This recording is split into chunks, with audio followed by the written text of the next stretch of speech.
Ете, такви беа мрнжани.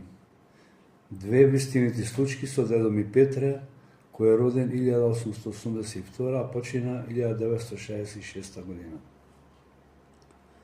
Се сеќавам дека дедо Петре ќе ги пикнеше старите шајки во огнот, во жарјето, ќе ги запреташе под пирустијата, чекајќи да се вцрват, за да се доведат пред точка на топење, а потоа со машата ќе ги извадеше, ќе ги запреташе малце настрана во пеплата, во пузата, за да има возможи постепено ладење.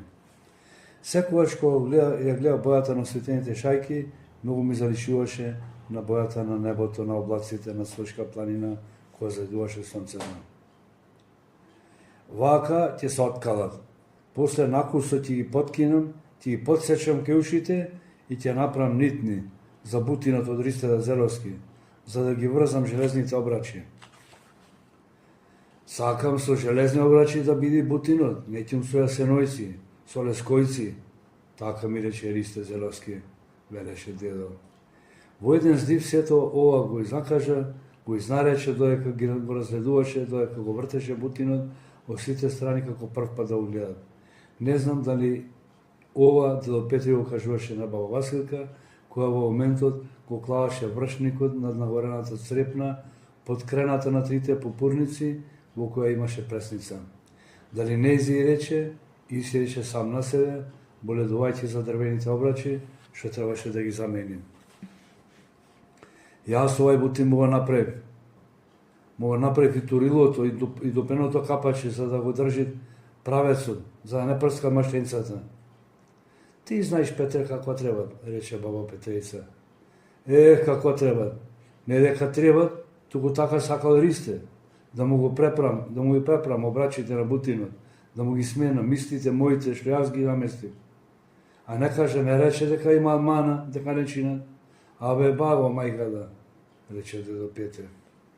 А за дрвените обрачи, јас и сега никако не можам да сватам како ги засекуваше, како ги задокуваше дедо Петре, за да ги направи запнувалките на расцепената лески или јасен, за да ги запетлат, да ги заклучите еден со друг крај и сето тоа со цела силија да го начукат како околиш на затегнатите штици, било на бадамчето, било на качето или бутинот.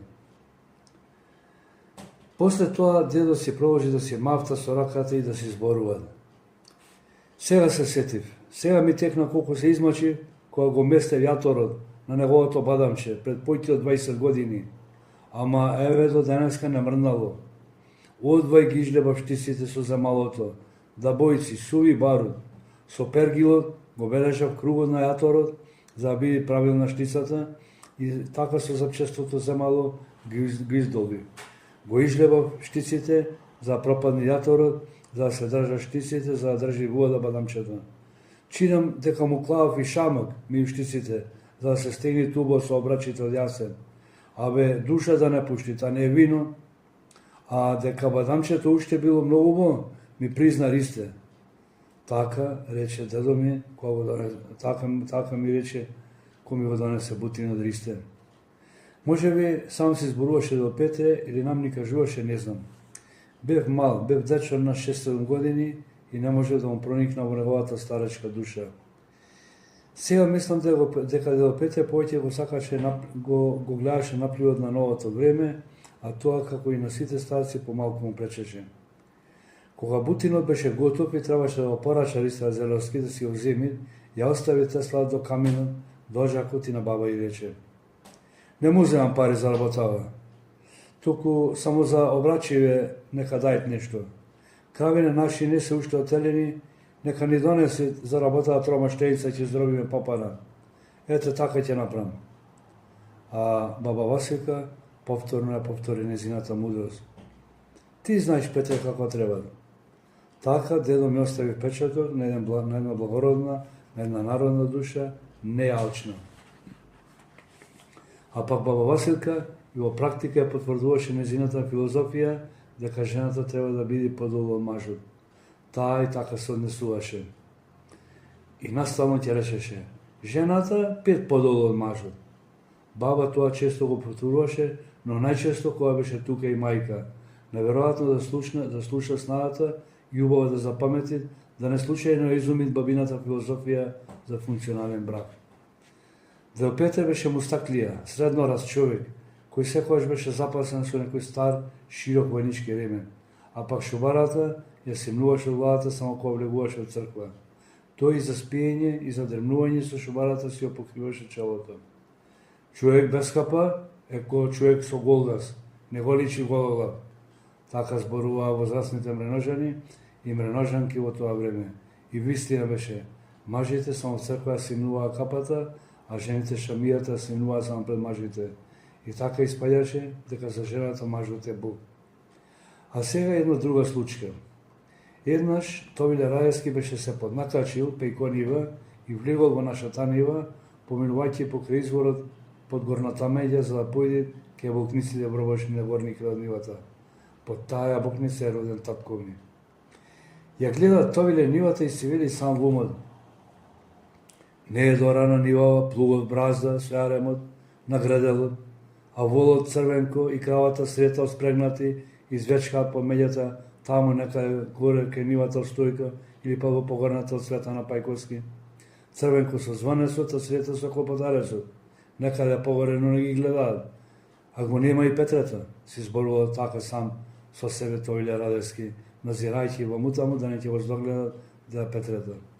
И вистина, дедо беше подлегнал по јавокница врвачна и наместо да покладе нешто поудобно, тој насобра помали поголеми грудки од дореницата и беше задремал легнат на грудките.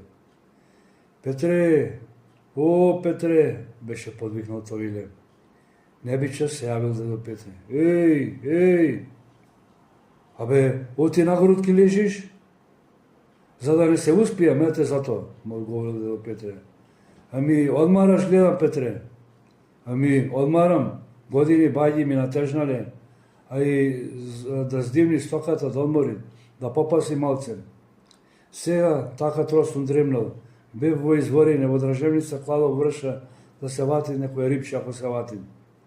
Вако муаве беше скршиле со деја Петрета.